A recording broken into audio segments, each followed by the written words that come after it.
a casa do Senhor. Nós estamos dando início ao culto no dia de hoje, dia 14 de junho de 2020. Agora são 9 horas da manhã e vamos dar início à nossa escola bíblica dominical, lendo um trecho da palavra de Deus contida em 2 aos Coríntios, capítulo 3, versículo 18. 2 aos Coríntios, capítulo 3, versículo 18.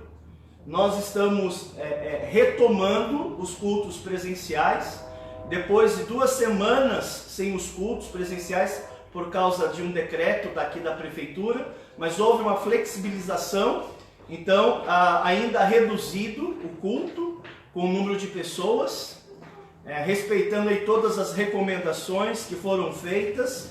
Nós estamos aí retomando as atividades da igreja. Alguns irmãos estão presentes e alguns irmãos estão nos acompanhando pela transmissão online aqui pelo Facebook. E já quero agradecer a presença de todos os irmãos e irmãs que vão nos acompanhar no decorrer desse culto e também outros logo mais. Quero convidar os irmãos a colocar-se em pé junto comigo, em reverência à leitura que vamos fazer do trecho bíblico, que encontra-se na carta de Paulo, na segunda carta de Paulo aos Coríntios, no capítulo 3, versículo 18, que cita o seguinte: E todos nós, com o rosto desvendado, contemplando como por espelho a glória do Senhor, somos transformados de glória em glória na própria imagem, como pelo Senhor, o Espírito. Ainda em pé, nós vamos cantar um trecho, cantar um hino que encontra-se no Voz de Melodia, o número 402. E em seguida, que cantarmos a primeira estrofe, o irmão Sebastião vai orar, buscando a Deus em oração e pedindo-lhe a direção do culto nesta manhã. Então, o irmão Sebastião vai orar logo depois de cantarmos o primeiro hino. Vamos cantar Eis-me Aqui, Senhor, 402.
E agradecer ao Senhor pelo sacrifício que o Senhor fez por nós na cruz do Calvário, entregando o seu único Filho para vir morrer na cruz pelo nosso pecado, mesmo nós não sendo merecedor, porque somos pecador imundo perante a sua face, Pai, mas o Senhor teve misericórdia de nós, nos salvou, nos resgatou das trevas, da escuridão, do submundo de pecado e trouxe para a sua maravilhosa luz, que é Jesus Cristo.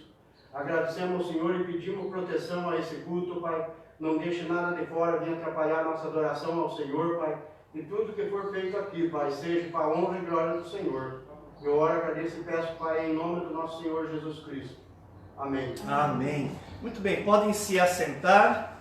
Na sequência, nós vamos cantar o próximo hino do Voz de Melodia, o número 326. Regozija em Deus. Vamos cantar também a primeira estrofe deste hino, Regozija em Deus.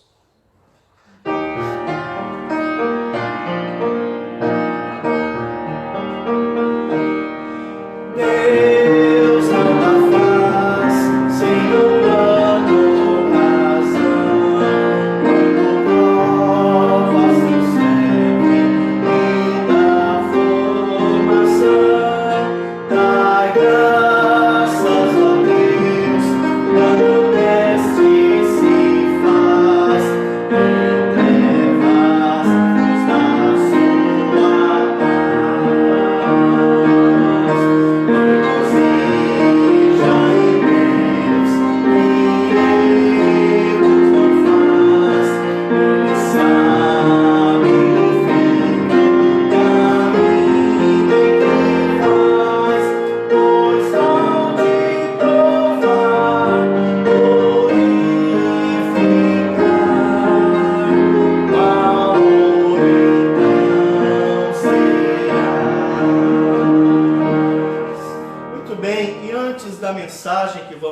pedir. As crianças também vão ter o seu tempo no culto infantil. Nós vamos cantar o hino 283. 283. Meu coração. Vamos cantar apenas a primeira estrofe deste hino. Logo depois as crianças, elas vão se dirigir ao culto infantil com a dona Juliana. Vamos cantar então.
Podem subir acompanhando a dona Juliana. Obrigado, Juliana, por ter nos ajudado. Leonardo, obrigado também. Então, na sequência, nós vamos estudar a palavra de Deus contida aí em 2 Coríntios, capítulo número 3, versículo de número 18. Esse trecho de 2 Coríntios traz uma promessa. E a promessa você perceberá na leitura que faremos desse trecho. Diz assim a palavra de Deus, 2 Coríntios, capítulo 3, versículo 18. Também quero convidar os irmãos que estão em seu lar, acompanhando essa transmissão, que você possa também pegar a sua Bíblia. Inclusive nós temos insistido com os irmãos, providencia lá uma agenda, um caderno, anota. Nós anotamos tantas coisas periféricas, tantas coisas secundárias. Por que não anotar a preciosa palavra de Deus, Nós temos que ter paixão pela palavra de Deus. Então aproveita, irmãos, são poucos os momentos que temos como esse, Esses dias são dias tão complicados, dias tão difíceis. Você deve amar esse momento, então extraia o máximo que você pode desses momentos, que são momentos que não voltam mais. 2 Coríntios capítulo 3, versículo 18, diz assim a palavra de Deus: mas todos nós, com o rosto descoberto, refletindo como espelho a glória do Senhor, somos transformados de glória em glória na mesma imagem, como pelo Espírito do Senhor. Vamos orar mais uma vez. O irmão Marcos está presente. Ele quero pedir a ele que peça a Deus a direção para a pregação. Em voz alta, Marcos, ore por nós. Senhor, nosso Deus, Pai, estamos aqui, Senhor, primeiramente pedimos, Senhor, que o Senhor possa estar nos perdoando, Pai. Obrigado a Deus por esses hinos que foram entoados ao Senhor. Pedimos a Deus que esse hino possa ter trabalhado em nossos corações, para que agora, Pai, possamos receber a Sua palavra e que possamos, ó Deus, sair daqui praticante nesse dia, Pai. Esteja, Pai, com cada um aqui na igreja, Pai, para que nada venha tirar nossas atenções. Para aqueles também que estão nos seus lares, Pai, pedimos que o Senhor possa estar com eles também, Pai, ajudando eles em todos os momentos, para que eles possam estar se concentrando na mensagem, Pai. Esteja, ó Deus, como pregador da Sua palavra, usa ele, Pai, para que a Sua palavra seja transmitida a nós aqui nesse local. Nós pedimos ao Senhor e agradecemos em nome de Cristo. Amém. Amém. Obrigado, Marcos. Mudança bíblica. Esse é o título da pregação desta manhã. Mudança bíblica. Esse trecho que acabamos de ler, ele traz uma promessa. Uma promessa bíblica. E a promessa que nós encontramos aqui nesse trecho diz assim: somos transformados, é uma promessa. Somos transformados de glória em glória na mesma imagem como pelo Espírito do Senhor. A promessa, meus irmãos, descrita aqui nesse trecho, é que o Espírito Santo, ele vai me transformar. Somos transformados. Não somos mais os mesmos. Amém? Graças a Deus, nós não somos mais os mesmos. E confesso a você, nem quero ser o que fui ontem. Eu quero ser parecido com Jesus. Eu quero que Deus, por meio do Espírito Santo, me transforme. Deus, irmãos, Ele quer fazer mudanças na nossa vida. Deus, Ele quer fazer mudanças na nossa conduta, nos nossos pensamentos, nos nossos sentimentos, em nossas decisões, em nossos hábitos. Você já parou para pensar quantas já foram as mudanças feitas na forma de você pensar?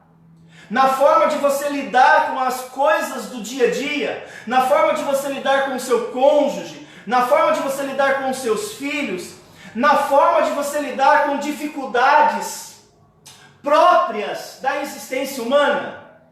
Pare para pensar um pouquinho, desde a sua conversão, quantas já foram as mudanças feitas. Somos transformados de glória em glória, na mesma imagem como pelo Espírito do Senhor. Desse modo, hoje eu quero lhes falar sobre mudança bíblica. Isso quer dizer que se você entregou sua vida nas mãos de Deus, o Espírito Santo vai mudar você. Então você pode mudar biblicamente. Certamente alguém já apontou para você algumas áreas que você precisa mudar. É ou não é? A gente não gosta muito, né? Mas certamente algumas pessoas já apontaram para você algumas áreas que você precisa mudar. E às vezes, fala a verdade, às vezes nós ficamos até chateados quando alguém aponta para nós. Às vezes alguns são muito mal educados, né? Quando vai apontar para a gente algumas áreas. Mas às vezes mesmo aquelas pessoas que são gentis e educadinhos com a gente também não gosta. Talvez alguém já te classificou, alguém já fez as seguintes observações: você é muito grosseiro. Talvez seja uma indicação aí de uma área que você precisa mudar. Você é muito chato. Você é desatento. Você é muito desatento com as coisas. Você é muito preguiçoso. Preguiça é pecado? Biblicamente é pecado. Preguiça é pecado. E talvez alguém já apontou e você não gostou. O Espírito Santo, irmãos, ele vai indicar para nós, e nós vamos precisar vencer algumas dessas áreas. E alguns aqui já venceram. Isso quer dizer que você passou por uma transformação bíblica. Preguiça. Você é irresponsável. Eu posso dizer que essa foi uma área que eu venci. Na minha incredulidade, na minha vida antes de eu me converter, eu posso lhes dizer duas coisas. Eu não gostava de trabalhar. Isso Deus transformou minha vida radicalmente. Eu não gostava, eu fazia corpo mole para trabalhar. E eu também não era responsável com as minhas contas. Eu esquecia, eu fazia de conta que eu esquecia, eu não levava a sério. Uma coisa que Deus mudou na minha vida, gente, eu levo isso rigorosamente em dia, né? Eu não gosto de dever para ninguém, exceto o amor. Eu sou devedor de vocês do amor de Cristo, né? Eu sempre tenho que pagar vocês em amor. Mas eu não gosto. Então era uma área que eu tinha problemas, eu não sou mais. Deus transformou essa. Tem outras áreas que eu luto até hoje, né? Até eu vou tecer algumas observações a meu próprio respeito, né? Você é irresponsável, eu posso dizer. As pessoas diziam isso. Minha mãe dizia isso para mim. Meu pai falava isso para mim. Eu não gostava não. Eu ficava bravo com eles. Você é insensível. Ou seja, você não se importa Deus operou na sua vida de tal modo que você é uma pessoa extremamente perceptível. Você percebe pessoas, mas você não era assim. Você é interesseiro, né? Você só faz à base de troca. Você é extremamente barganheiro. Você só faz se eu lhe der alguma coisa em troca. Você é muito interesseiro. Tem pessoas que eram assim e são hoje extremamente generosas. Foram transformadas. Você é muito briguento, né? Você arruma confusão para tudo. E não somente essas áreas, mas outras. E às vezes essas observações, de fato, são exageros. Não procede. Não procede. Mas às vezes é verdade. É verdade. Agora, a pergunta que lhes faço esta manhã, e também aos ouvintes que nos acompanham, é se você gostaria de vencer essas áreas. Ou você quer ser o mesmo? Eu confesso a vocês, mesmo que as pessoas apontem para mim áreas que eu acho que não é verdade, que é um exagero, eu levo aquilo para casa e eu vou refletir depois. Será que essa pessoa não tem razão? Eu levo isso para mim. E eu fico um tempinho refletindo sobre aquilo. E eu falo para Deus, ó Deus, se de fato isso é verdade, que essa questão que essa pessoa observou, eu quero mudar, eu não quero ser assim não. Inclusive, Deus, quando eu olho para Jesus, Jesus não era assim, eu também não quero ser não. Inclusive, irmãos, existem áreas aqui, ó, que ninguém sabe. Mas você sabe que existe na sua vida que você tem que mudar. Ninguém falou nada, ninguém observou, mas você sabe que aquela postura lhe prejudica. Lhe prejudica no trato com pessoas, no trato de questões, na decisão de resolver problemas. Você sabe que aquilo lhe prejudica e você às vezes insiste naquilo, né? Você sabe que existem áreas que precisam mudar. E nós como cristãos, irmãos, precisamos reconhecer que mudanças são necessárias. Mudanças são necessárias. Só que elas não vão acontecer à revelia do nosso querer. O que isso quer dizer? Mudanças não vão acontecer se você não quiser. O fato é, o Espírito Santo ele vai trabalhar em mim. Mas você pode se manter o quê? Com dura serviço. O que é dura serviço? Pescoço duro. Sabe quando você quer trazer a sua criança, vamos para a escola, aí você pega na mão, ela empaca, não é? Às vezes nós somos assim, Deus quer nos levar para patamares maiores, para dimensões maiores, para realidades superiores, no que diz respeito à vida, e você empaca. Não, eu não vou. Não venho, é melhor esse caminho. Não, eu não vou, dura serviço. Então mudanças não acontecem à revelia do seu querer, e o Espírito Santo vai nos ajudar nesse processo. Inclusive, quando a mudança for feita, não é porque você quis, porque você até inclusive em outros momentos quis e não conseguiu. Você deve permitir ele fazer, ele vai fazer a obra. Aí a transformação é ele quem vai fazer. E ele faz bem isso, né? É bem sucedido, né? Então eu quero lhes apresentar nesta manhã 3 razões para que você se submeta a mudanças. Tá bom? 3 razões para que você se submeta a mudanças bíblicas. E a primeira razão é que agora você é servo de Jesus Cristo. Preste muito bem atenção, meus irmãos. Vocês não eram servos de Jesus Cristo, agora vocês são. Por que é que eu devo mudar? Porque agora eu sou servo de Jesus Cristo. A Bíblia diz em Lucas capítulo 9, abra sua Bíblia por favor. Lucas capítulo 9, versículo 23. A primeira razão para que você se submeta a mudanças é que agora você é servo de Jesus Cristo. Lucas capítulo 9, o verso é o 23. Dizia a todos: se alguém quer vir após mim, está vendo aqui, irmãos? Se você quer. Se alguém quiser vir após mim, tem requisitos. Para eu ser um discípulo de Jesus, tem requisitos. E quais são eles? A si mesmo se negue, dia a dia tome a sua cruz e, enfim, siga-me. Então a primeira razão para que você se submeta a determinadas mudanças é que você agora é servo de Jesus Cristo. E como discípulos dele, temos agora aqui, uma nova perspectiva de vida.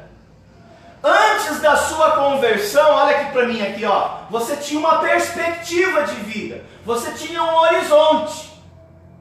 Agora você recebeu a Jesus Cristo, a sua perspectiva, ela mudou. Não dá para você dizer que você segue a Jesus nessa perspectiva, porque a perspectiva mudou, ela é outra. Então não faria sentido alguém dizer que é discípulo de Jesus Cristo nessa perspectiva. Não dá, gente. É outra. Inclusive, a Bíblia fala que agora, olha só que interessante, agora nós somos o sal da terra. Ou seja, é outra coisa. Eu não era sal da terra, mas agora eu sou o sal da terra. Eu não era. Eu não fazia a menor diferença na vida dos meus pais. Eu não fazia a menor diferença na vida dos meus irmãos. Eu não fazia a menor diferença na vida dos meus parentes. Eu não fazia a menor diferença na vida dos meus colegas. Mas hoje é diferente. Eu fui transformado. E agora eu sou o sal da terra. Jesus falou que eu não sou mais trevas. Antes a minha perspectiva de vida era trevas, agora eu sou a luz do mundo. É diferente. Agora eu sou uma referência, as pessoas podem olhar para a minha vida sem medo. Sem medo, sem ressalvas, sem questionamento, sem dúvidas. Olha, ele agora é luz, ele reflete a Jesus Cristo, que também é a luz verdadeira. Eu fui transformado. A Bíblia diz agora que eu sou filho de Deus. Antes eu era filho da desobediência. Veja, irmãos, mudanças posicionais, quantas já foram feitas. Inclusive, há um apelo constante da Bíblia Sagrada que eu siga os passos de Jesus, é ou não é? Que eu lhe siga o exemplo, vivendo como ele vivia, com seus valores. Mas não era assim. Então vocês estão vendo? Mudanças para um cristão verdadeiro, mudanças são necessárias. Para que eu me pareça mais com Jesus, porque agora sou seu discípulo. Mas eu preciso querer. Por isso ele falou, quem quiser vir após mim. E eu acho muito interessante. Porque coisas que eu amava, não amo mais. Coisas que eu apreciava, não aprecio mais. Eu mudei. Mas eu preciso mudar mais. Preciso amadurecer em algumas áreas. Às vezes, a minha esposa me ajuda, ainda hoje, apontando para mim algumas áreas. E confesso a vocês, nem sempre eu gosto. Normalmente eu não gosto, porque mexe no meu orgulho, mexe no meu ego. Eu não gosto que alguém aponte para mim meus defeitos. Eu não lido muito bem com as minhas fragilidades. Mas se alguém não me apontar, como eu vou poder talvez reconhecer? Talvez eu diga para mim mesmo, não, eu não sou assim. Mas eu tenho a minha esposa que convive comigo. E ela está dizendo, você é assim. Às vezes pode ser um irmão em Cristo que vai apontar para você. Às vezes alguns dos irmãos são gentis, amorosos, cordatos. Mas às vezes você pega alguns irmãos meio grosseiros, né? Que eles vão apontar algumas áreas para você. Você não gosta nem do que ele falou, nem do jeito que ele falou. Mas às vezes é verdade. Então não desculpe a postura inequívoca dele para esconder-se atrás do erro, da forma como ele falou, para você não reconhecer as mudanças que você precisa fazer. Porque pode ser que seja verdade. E se for verdade? Lutaria você contra a verdade? Ou você renderia-se a ela? Às vezes, irmãos, pode ser até um ímpio. Um ímpio pode apontar para você uma área que você tem que mudar. E às vezes você tem que engolir, como às vezes a gente fala, né? Engolir sapo. Às vezes é um ímpio que aponta para você uma área que você precisa mudar. Eu lembro uma vez, eu já era convertido, mas eu estava ainda no início da minha caminhada. Eu era um novo convertido, eu era um jovem da igreja. E eu trabalhei com cobranças alguns anos com meu pai, como representante comercial. Na verdade, foram vários anos eu trabalhei com ele, cobrando as pessoas. Ninguém gosta de ser cobrado, né? Bater palma lá na porta da sua casa, né? Às vezes a pessoa passa uma vergonha, né? Os vizinhos vão tudo mais. E eu cobrava cheque sem fundo. Hoje ninguém usa mais cheque. Quem aqui tem talão de cheque, né? Ninguém usa mais cheque, né? Às vezes promissórias, duplicatas, né? Hoje a gente usa cartão de crédito, né? E tudo mais. E eu era novo convertido e eu fui fazer uma cobrança. E quando eu a chamei, a pessoa me atendeu, eu me apresentei e ela fechou a porta na minha cara. Eu era novo convertido. Irmãos, eu fiquei tão nervoso que eu fui lá e dei um chute na porta. Eu dei um chute na porta. O rapaz falou assim, pelo amor de Deus, por dentro da casa. Não me machuque, né? Eu fui embora, mas com tanta raiva. Depois que a raiva foi embora, o nervosismo passou, eu tive que voltar lá na casa da pessoa. Peguei a minha moto, voltei na casa da pessoa, e eu a chamei com o intuito de pedir perdão para ela pela minha postura. A pessoa me atendeu pela janela. Quando ela me viu, ela nem quis abrir a porta. Eu falei, me perdoe, não deveria ter agido dessa maneira. Mudanças ali estavam começando a ser feitas na minha vida. E foram tantas as ocorrências, irmãos, nesta área aqui, que eu precisei vencer. E digo a vocês, até hoje eu tenho que vencer essas áreas. Não é fácil para mim lidar com isso. Antes de eu me converter, eu estou falando aqui uns 4, 5 meses antes de eu me converter. Eu aceitei a Jesus Cristo em novembro do ano 2000. Novembro. Isso aconteceu lá para junho ou julho do ano 2000. Eu fui ao centro de Sorocaba fazer um acerto de contas numa loja. Então, eu ia numa loja, eu recebia as fichas com os cheques, um tanto assim, 50, 60 fichas com cheque, e eu saía com uma bolsa com o endereço da pessoa e as residências cobrar. E nesse dia eu fui fazer acerto de contas.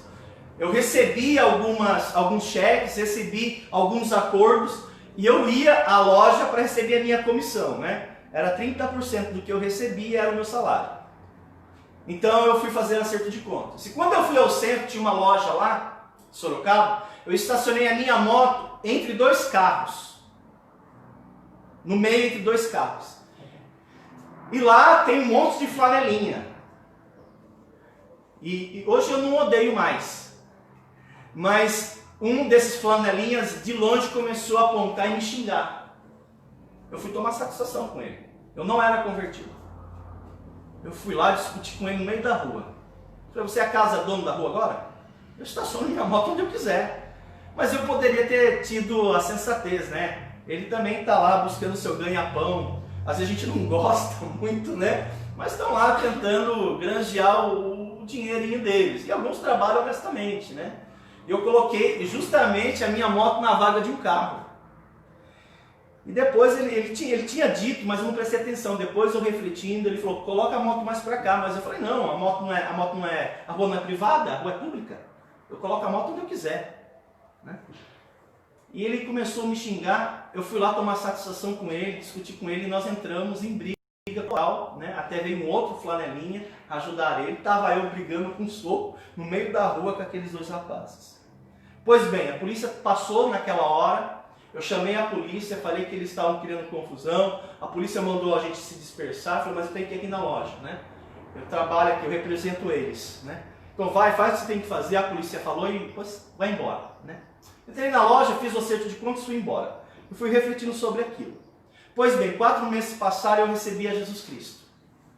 Comecei um discipulado, comecei a andar com Deus. Alguns meses depois que eu me converti, eu voltei ao centro. Estava eu caminhando pelo centro e não encontrei um moço flanelinha sentado na praça. Eu fui até ele, bati no ombro dele e falei assim, você lembra quem sou eu? Ele levantou assim, falou, calma, eu quero te pedir perdão. Eu agi de modo muito equivocado naquele dia, me perdoa. Naquela época eu já estava trabalhando um evangelista em mim, né? Até dei para ele algumas literaturas, ele se levantou, me deu um abraço e ficou tudo em paz. Mudanças começaram a ser feitas. E Deus usou o ímpio. Deus usou pessoas ímpias, uma situação secular, para mostrar uma área de comportamento que eu deveria mudar. E por que eu deveria mudar? Aí a gente vai para a razão. Por que eu deveria mudar? Porque agora eu sou servo de Jesus Cristo. Então essa é a primeira razão. A segunda razão para que você se submeta a determinadas mudanças é que agora o seu corpo é santuário de Deus. O seu corpo é santuário de Deus. 1 Coríntios capítulo 3, versículo 16. 1 Coríntios capítulo 3, versículo 16. Diz assim: não sabeis que sois santuário de Deus e que o Espírito de Deus habita em vós? Segundo as Escrituras, irmãos, o corpo de um cristão pertence a quem? Segundo a Bíblia. Pertence a Deus. A Bíblia fala que nós somos santuário de Deus. O corpo, irmãos, de um cristão é propriedade exclusivamente agora de Deus. Você já viu alguém falando assim, ó? Aqui comigo, ó. O corpo é meu. Já viu alguém falando assim? O corpo é meu e eu faço dele o que eu quiser. Se for ímpio, verdade, ele faz do corpo dele o que ele quiser. Mas como cristão, o meu corpo é de quem agora? Às vezes, quando nós vamos evangelizar alguém, nós falamos assim, aceita Jesus no seu coração. É ou não é? E é verdade? Sim, ó, verdade. Ele vem habitar no meu coração. Mas é só no coração? Não, gente. Ele vem habitar no meu corpo. A Bíblia fala que o meu corpo agora é santuário de Deus. Deus não habita apenas na minha alma. Ele habita no meu corpo. Porque eu devo me submeter a mudanças. Ora, gente, o meu corpo agora é santuário do Espírito Santo. Veja esse outro texto. 1 Coríntios capítulo 6, versículo 20. 1 Coríntios capítulo 6, versículo 20. Diz assim: porque fostes comprados por preço, agora, pois, glorificai a Deus no vosso, o quê? Na vossa alma, também, né? Mas no vosso corpo. Você vê aí a ênfase no corpo. Então, quando Jesus ele nos salva, ele se torna Senhor absoluto dos nossos corpos. Por isso nós precisamos, a partir do corpo, glorificá-lo. Inclusive, irmãos, a Bíblia fala que eu vou ser julgado como cristão. Eu vou ser julgado como cristão. Não para minha salvação. Não é isso que está em xeque. Mas o bem e o mal que eu fiz através do meu corpo. Por quê? Porque o meu corpo é dele. Eu sou propriedade dele, ele é o meu Senhor agora. Eu não posso submeter o meu corpo a determinadas coisas, porque Deus vai julgar isso. Ele não vai julgar se eu vou entrar ou não no céu, porque não é isso que está em pauta.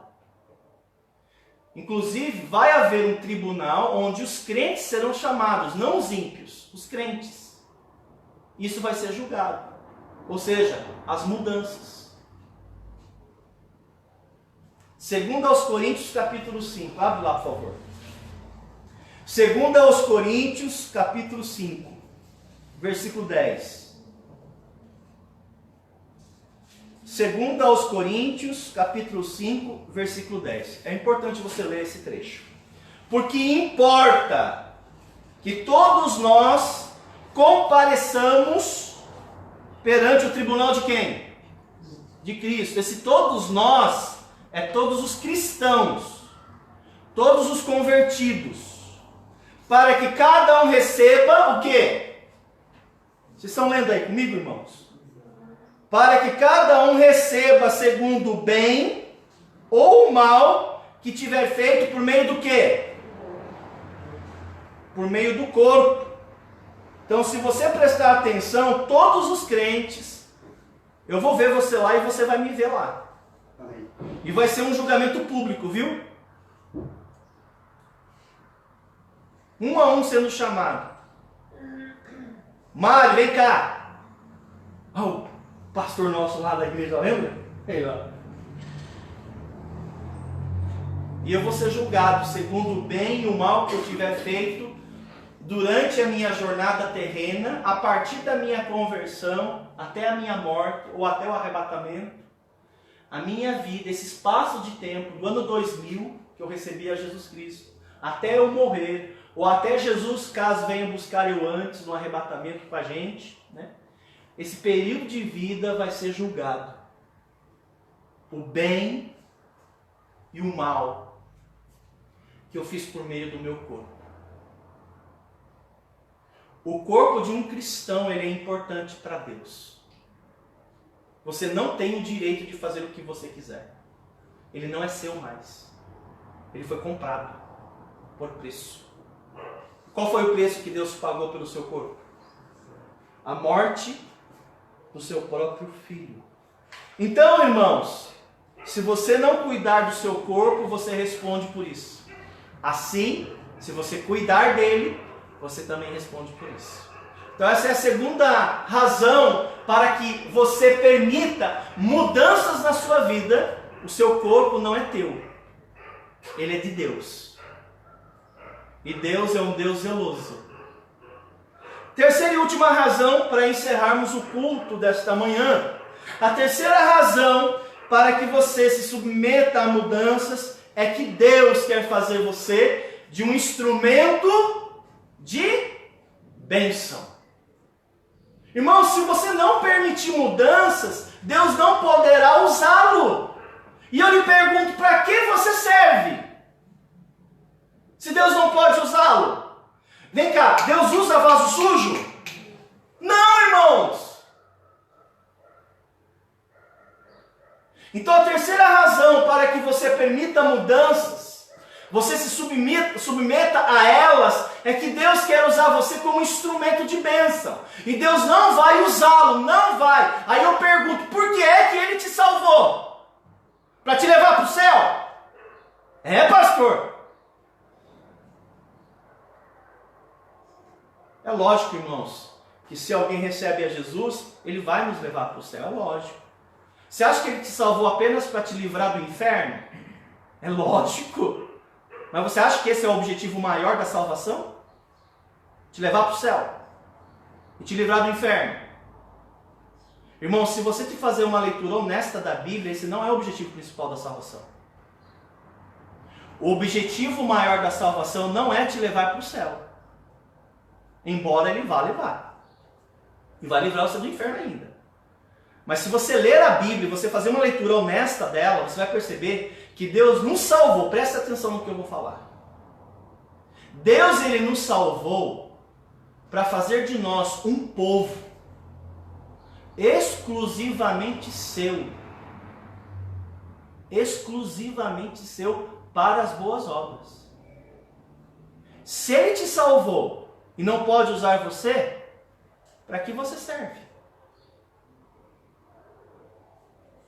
Eu quero ir para o céu, amém. Se você tem Jesus Cristo, você vai. Eu não quero ir para o inferno, amém. Se você aceitou Jesus, você não vai. Ah, eu estou bem então, infeliz. Você é muito miserável. Vida cristã não se resume em ir para o céu e não ir para o inferno. A Bíblia vai nos dizer por boca de Pedro que Ele nos fez uma nação de sacerdotes. Um povo exclusivamente seu. Propriedade comprada. Irmãos, às vezes Deus não pode nos usar porque eu nunca estou disponível. Já viu crente assim? Não estou disponível. Mas calma aí, você é de quem? Às vezes eu não sou um servo útil. Como que eu posso não ser um servo útil?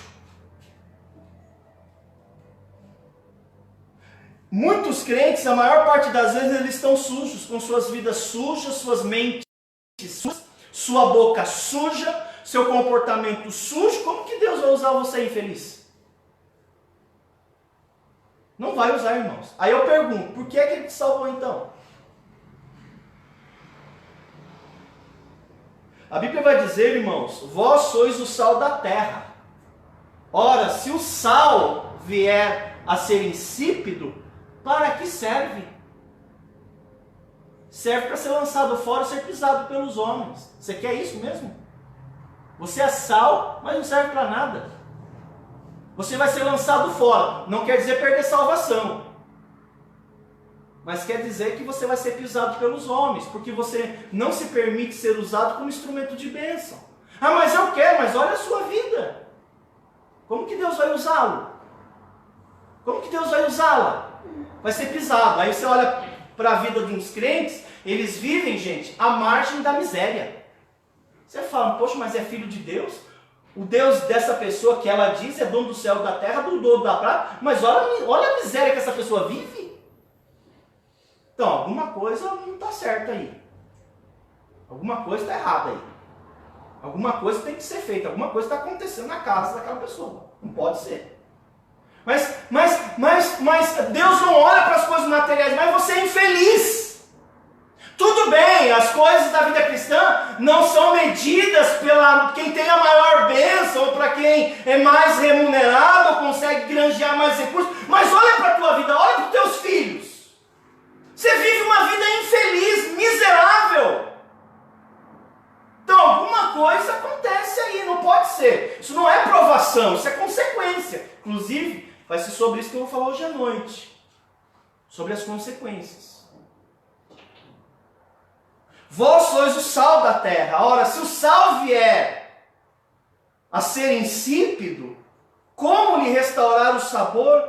Para nada mais presta.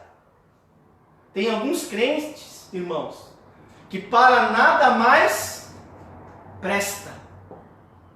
Fala a verdade, é muito triste. Eu fico muito triste. Se não para ser lançado fora e ser pisado pelos homens. Veja, existe um estado de vida. Existe uma postura de se viver que a pessoa não tem mais utilidade para Deus. Para nada mais presta. Assim sendo, se você não aceita as mudanças que precisam ser feitas, às vezes você mesmo identifica, né? A gente não é bestinha. A gente sabe as áreas que a gente tem que mudar, né? Às vezes Deus usa pessoas para apontar para a gente. Às vezes é o nosso cônjuge, às vezes é os nossos filhos. Vai você pisar na bola, não vem mais para a igreja, não lê a Bíblia. O seu filho chega assim, ô mãe, mas não tem alguma coisa errada com a sua vida, não? Por que a senhora não lê mais a Bíblia, né? Por que a senhora está falando assim com o papai? Às vezes o filho olha assim, eu vou falar sobre isso à noite, né? Os filhos fotografando a vida de vocês, eles vão reproduzir isso na família deles. Ele vendo aqui, ele fica falando, por que o papai faz assim? Por que a mamãe age assim? Eu acho que é isso mesmo, acho que essa é a referência de vida. Eu vou trazer isso para a minha vida. Poxa, vai ser pesado para você isso, hein? Ter isso na sua conta. Porque eles estão fotografando tudo, eles estão vendo tudo. Então, às vezes, são os seus filhos que apontam para você, mamãe, não é assim. Papai, não é uma postura correta. Às vezes é seu cônjuge, querido, querida, não é assim, querida.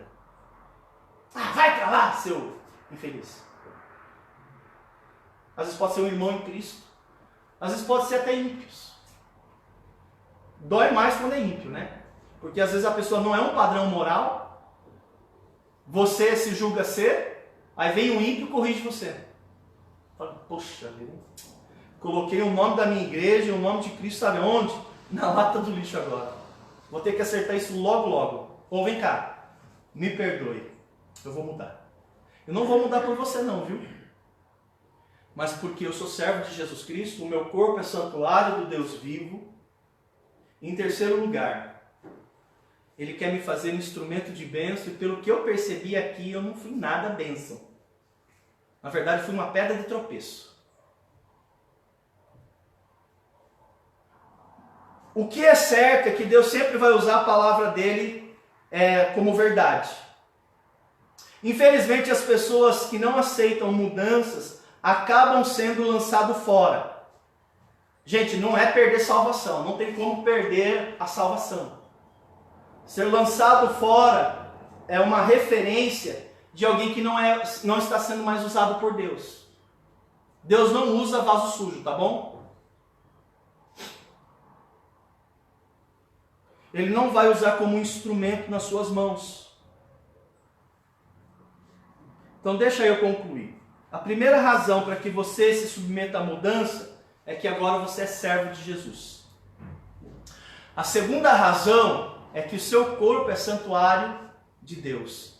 E a terceira e última razão é que Deus quer fazer de você um instrumento de bênção. Amém? Amém. Curva seus olhos, baixe sua cabeça por alguns instantes. Talvez você esteja me ouvindo e Deus tem falado ao seu coração. Eu não sei quais são as áreas que você tem que mudar. Às vezes eu sei algumas, viu? Você que está nos ouvindo, a pregação, talvez você reconheça as áreas que você precisa mudar. Eu te dei 3 boas razões para que você permita as mudanças.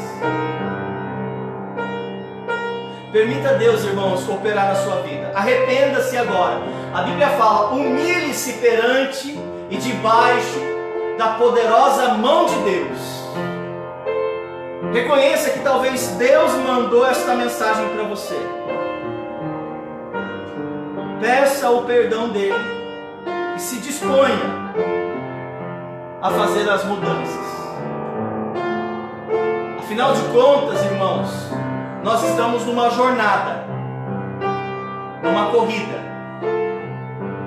e algumas mudanças vão ser feitas agora, outras no percurso. Então busque a Deus em oração, peça-lhe o perdão, e ao reconhecer as suas áreas que precisam de mudanças, já é um grande passo. E quando você falhar nessas áreas, decida mudar imediatamente.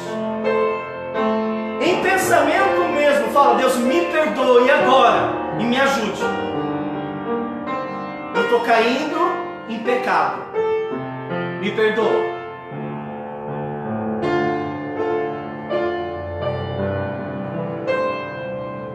Fala com Deus.